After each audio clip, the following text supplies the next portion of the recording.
soal yang luas dan luhur kesejahteraan dunia dan kembali ke buku masyarakat. Assalamualaikum Ustaz, pertanyaan dari pengajar anak-anak Imam Mukbir Al-Lari tentang azkar dan doa-doa yang sahih. Mohon dijelaskan Ustaz tentang azkar atau doa yang sahih di saat berwudu. Apakah ada azkar atau doa yang sahih?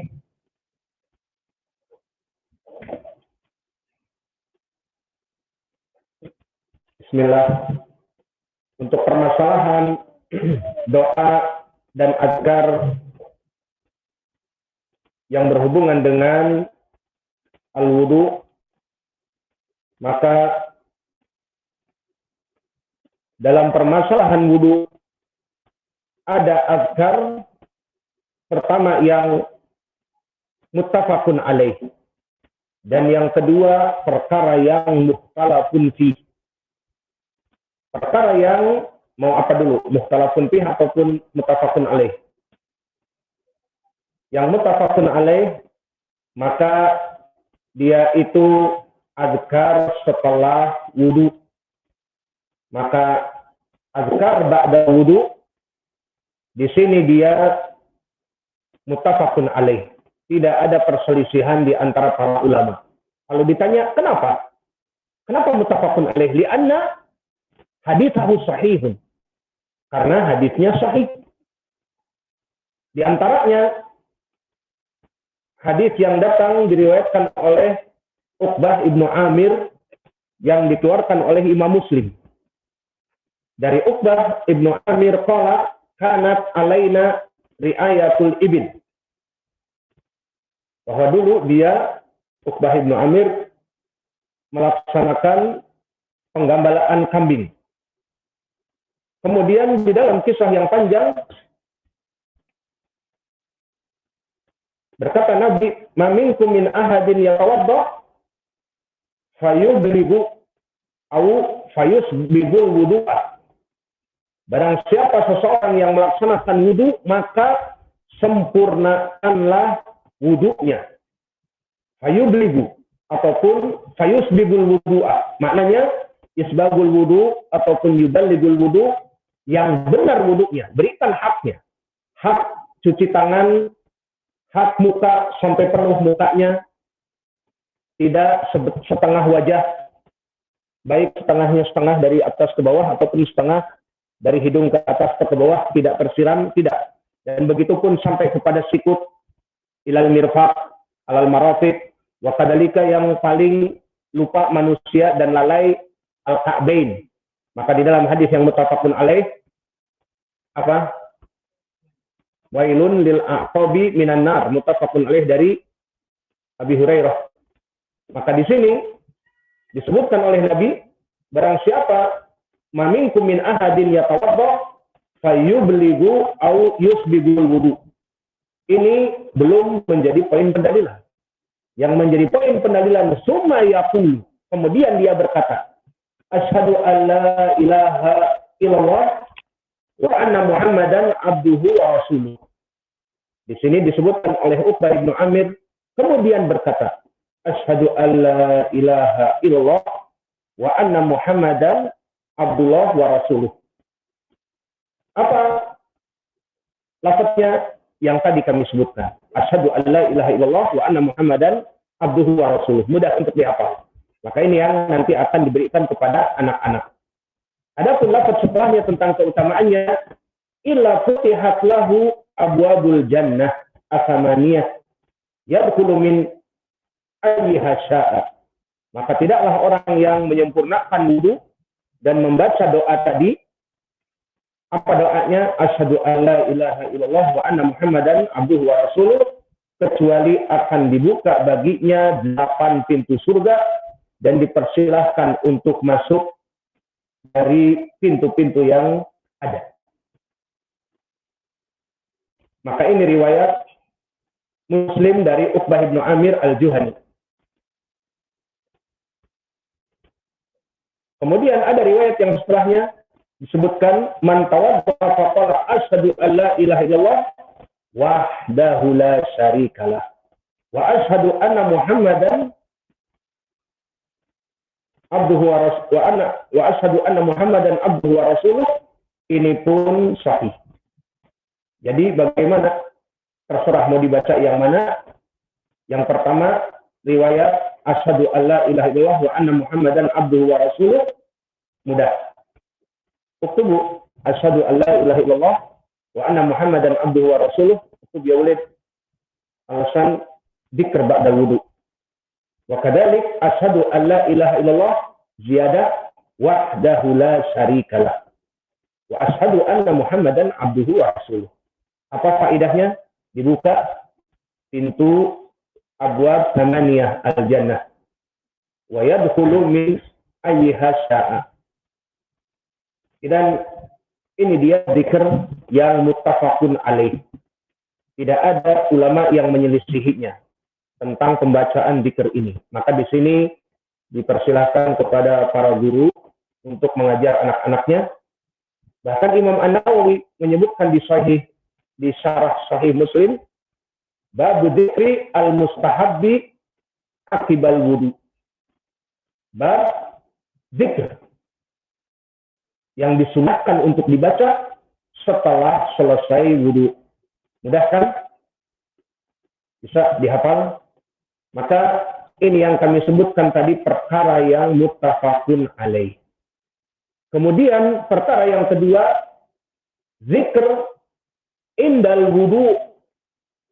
Zikr di saat sedang wudu, bisa maknanya adalah sebelum wudu, qabla wudu, di saat sudah mulai air diputar kerannya ataupun kalau tidak mengalir airnya, ciduknya dipersiapkan, maka sebelum memasukkan tangannya kepada ciduk ataupun kalau dibuka keran atau pakai shower wudunya, dinyalakan showernya, yang jelas dibaca basmalahnya seperti ini.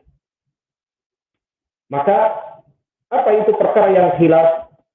Zikr qabla wudu, yang zikr sebelum dari wudu itu membaca basmalah. Apa makna basmalah? Bismillah. Di riwayat disebutkan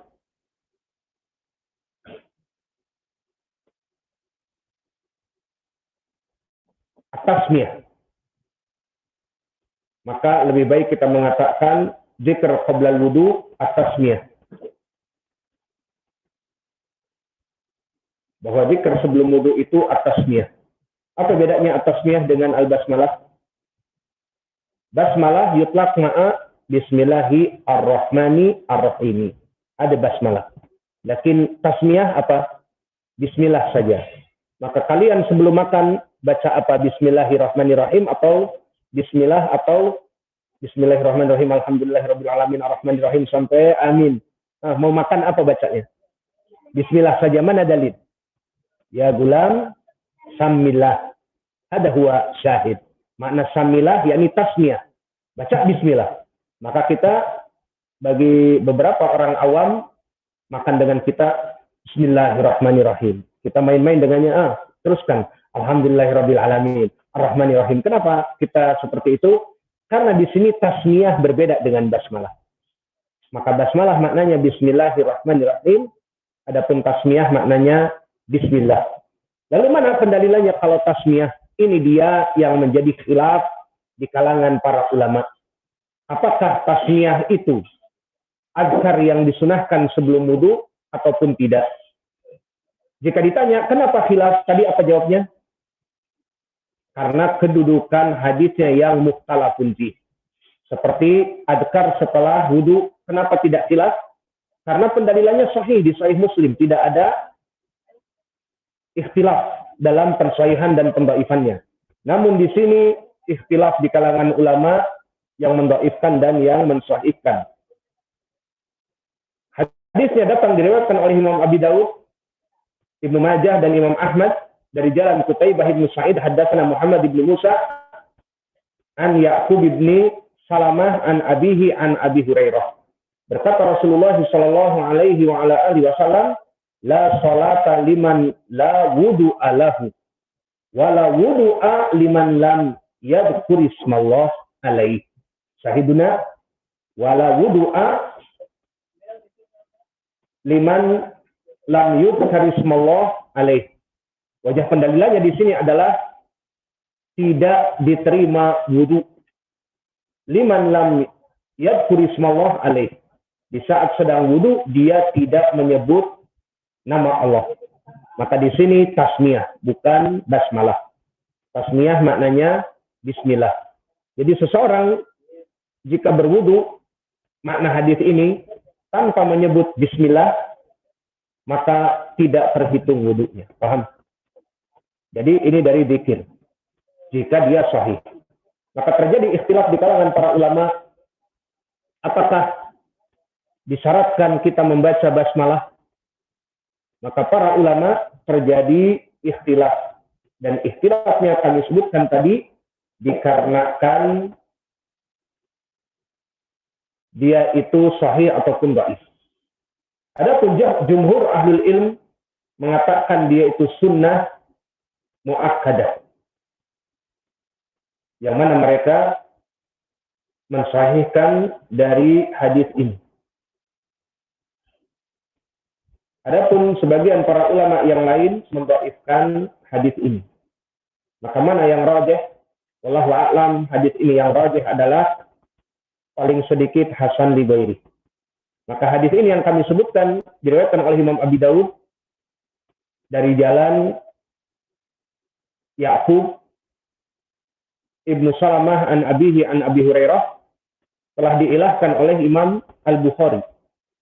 Hadis ini dikeluarkan oleh Imam At-Tirmidzi di dalam Ilalul Kabir. Dia bertanya kepada Muhammad ibnu Ismail, yakni Imam Al-Bukhari. Dikatakan oleh Imam Al-Bukhari tentang hadis ini yang sanadnya kami baca tadi, Muhammad ibnu Musa Al-Mahzumi la ba'sa bihi, muqaribul hadis. Namun wa Ya'qub ibnu Salamah la yu'raf lahu sima min abih, wa la yu'raf li abihi sima min Abi Hurairah. Berkata Abu Isa At-Tirmidzi bahwa Imam Ahmad ditanya tentang hadis ini, dikatakan la a'lam fi hadzal bab hadisan lahu isnad jayyid. Aku tidak mengetahui dalam permasalahan ini hadis yang sahih, yang baik tentang permasalahan tidak diterima orang yang tidak membaca basmalah dalam keadaan berwudu. Maka hadis ini sanadnya yang kami baca tadi dhaif. Pertama Ya'qub ibnu Salamah wa huwa al-Laitsi, di mana dia itu berkata ada hadis syekhun laisa bi umdah, dan bapaknya juga Salamah al-Laitsi tidak diketahui. Maka Ya'qub majhulul hal, dan bapaknya pun tidak diketahui. Maka sanadnya dhaif. Selain itu nas dari Imam Al-Bukhari dia itu terputus. Maka ini contoh terputus di dua tempat. Ya'qub tidak mendengar dari bapaknya. Dan kemudian bapaknya tidak mendengar dari sahabi siapa? Abu Hurairah. Maka hadis ini dhaif dari jalan yang kami sebutkan. Namun mempunyai mutaba'ah dari Abi Hurairah banyak. Kita sebutkan sedikit. Pertama diriwayatkan oleh Imam Ad-Darqutni dan Al-Baihaqi dari jalan Mahmud ibnu Muhammad Al-Ghafari dari Ayub ibnu Najjar dari Yahya ibnu Abi Katsir dari Abi Salamah dari Abi Hurairah. Lafadznya ma tawadda'a man lam yadhkur ismallah alaih. Maka tidaklah dihitung berwudu seseorang yang tidak menyebutkan bismillah di saat dia berwudu.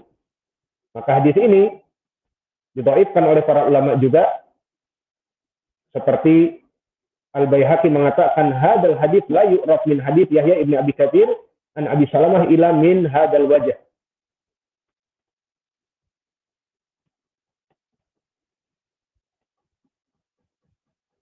Disebutkan fakana hadithuhu kana munqati'an. Dzakarahu Ibnu Ma'in fi marawahu anhu Ibnu Abi Maryam fakana hadithuhu hada munqati'an. Dan begitu pun ilahnya yang kedua Mahmud ibnu Muhammad Az-Zafari disebutkan oleh Ad-Darqutni laisa bil qawi fihi nadhar. Maka dua jalan dari Abi Hurairah keduanya dhaif. maka bisa naik kepada derajat hasan. Dan mutabaah yang ketiga diriwayatkan oleh Imam At-Tabrani di Mu'jam As-Shaghir dari jalan Amr ibnu Abi Salamah an Ibrahim ibnu Muhammad Al-Basri an Ali ibnu Thabit dari Ibnu Sirin dari Abi Hurairah. Yang lafadznya perintah dari Nabi, ya Abu Hurairah, idza tawadda'ta faqul bismillah. Maka di sini pun sanadnya dhaif.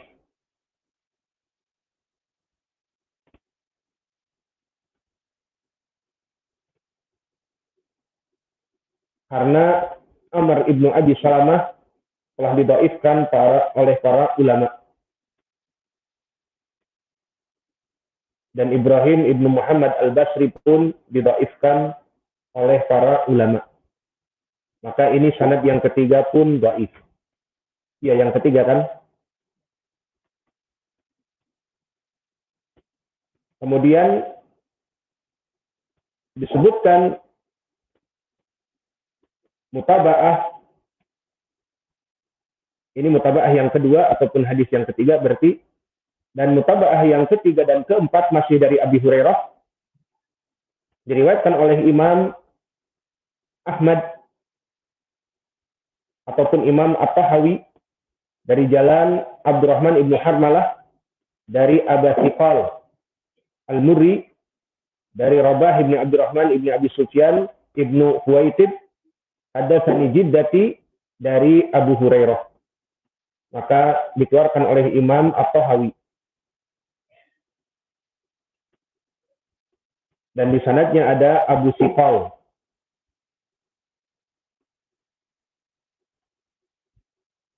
Dan di sini dia rawi yang dhaif.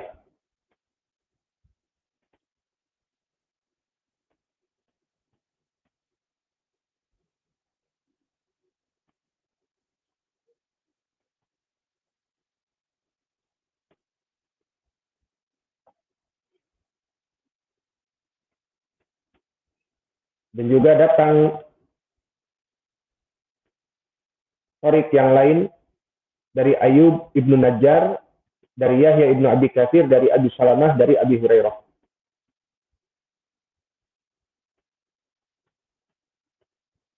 Atau ini sudah disebutkan tadi.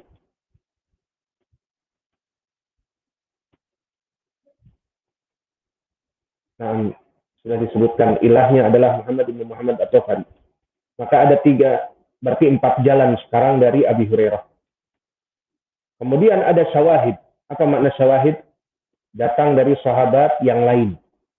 Datang dari sahabat, kalau tadi Abi Hurairah, sekarang Abu Sa'id Al-Khudri. Diriwayatkan oleh Imam Ahmad dari jalan yang lain. Haddatsana Abu Ahmad, haddatsana Katsir ibnu Zaid an Rubaih ibni Abdurrahman ibni Abi Sa'id Al-Khudri, dari bapaknya, dari kakeknya. Siapa kakeknya? Abu Sa'id Al-Khudri. Dikatakan oleh Nabi, la wudu'a liman lam yudkarismullah alaih. Tidak diterima wudu seseorang yang tidak menyebutkan bismillah padanya sedang wudu. Maka sanadnya juga dhaif dikarenakan Rubaih ibni Abdurrahman, dan Rubaih dia adalah rawi yang majhulul hal. Dikatakan oleh Al-Hafidz di Taqrib Maqbul. Dan datang juga dari sahabat yang lain. Dari Sa'id ibnu Zaid. Diriwayatkan oleh Imam Ahmad. Dari jalan Abi Thiqal Al-Murri. Qala sami'tu Rabah ibni Abdurrahman ibni Huwaitib. Hadatsani jiddati anaha sami'at abaha. Siapa di sini sahabinya? Sahabinya adalah Sa'id ibnu Zaid. Maka syahid yang kedua setelah Abu Sa'id adalah Sa'id ibnu Zaid. Yang lafadznya sama. Wala wudu'a liman lam yadhkur ismallah ta'ala alaih. Maka isnadnya di sini dhaif dikarenakan Abu Thiqal Al-Mirri namanya Sumamah ibnu Wa'il ibnu Husain. Maka dia rawi yang majhul.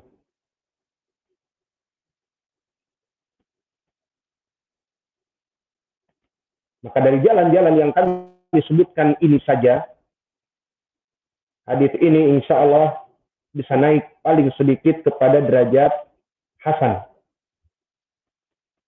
Dan Al-Hafidh Ibnu Hajar telah menyebutkan di kitabnya Talkhisul Khabir dan Nataijul Afkar juga, namun Nataijul Afkar hanya hukumnya hasan. Namun di dalam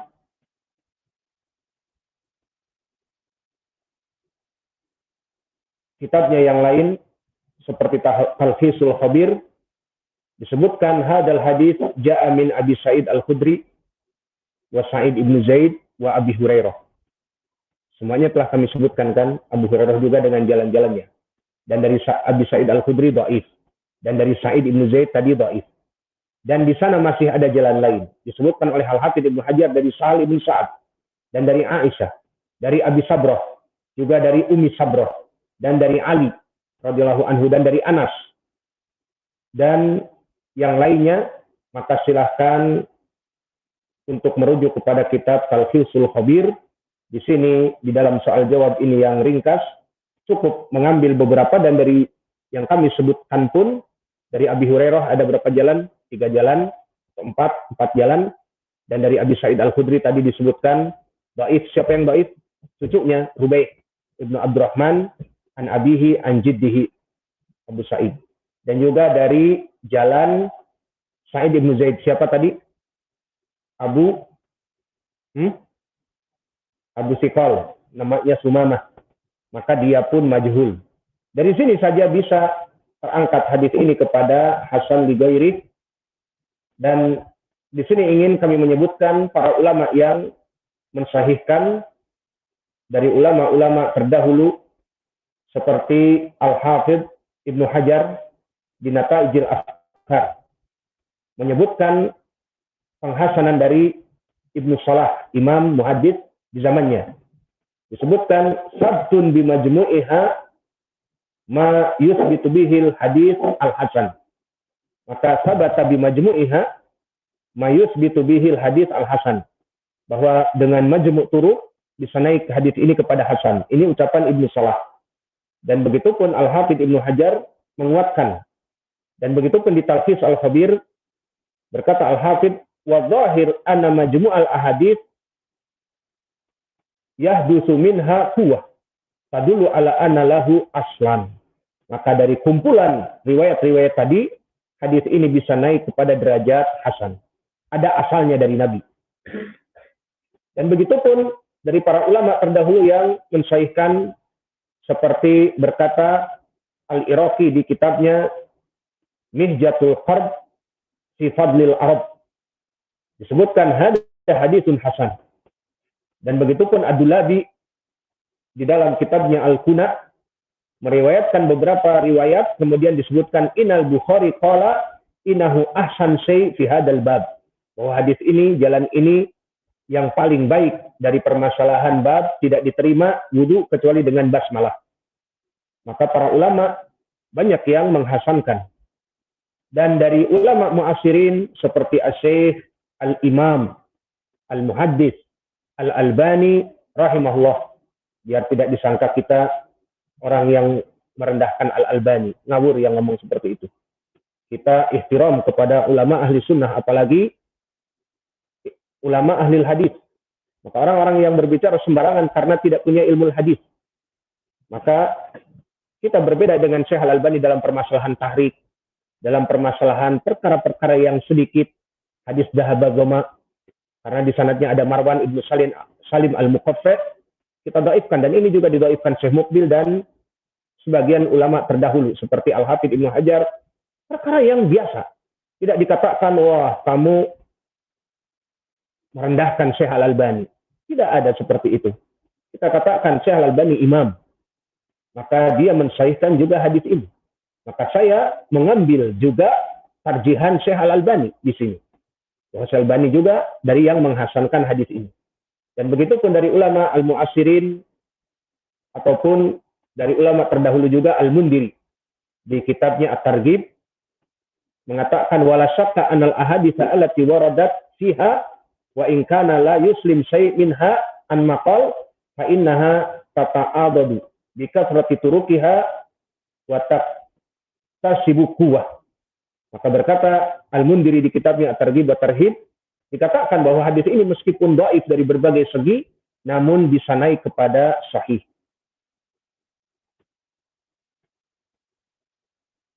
Dan juga Syekh bin Baz di dalam fatwanya mensahihkan hadis ini. Dan juga Syekh kami Muqbil mensahihkan hadis ini. Maka para ulama banyak mensahihkan hadis ini, maka bisa kita simpulkan bahwa zikir sebelum wudu ini juga termasuk zikir yang sahih. Maka para pengajar di sini bisa menambahkan untuk memberikan azkar dari amalan-amalan seperti azkar wudu, tulis qoblal wudu bismillah, ba'dal wudu apa? Asyhadu an la ilaha illallah, ada tambahan wahdahu la syarikalah wa asyhadu anna Muhammadan abduhu wa rasuluh. Apa faedahnya kalau baca ini setelah wudu? Dibuka pintu surga 8 dan dipersilahkan untuk masuk kepadanya. Maka ini yang bisa kita berikan dari soal jawab ini. Wa naktafi ila huna wa jazakumullahu khairan wa barakallahu fi ilmikum subhanallahi.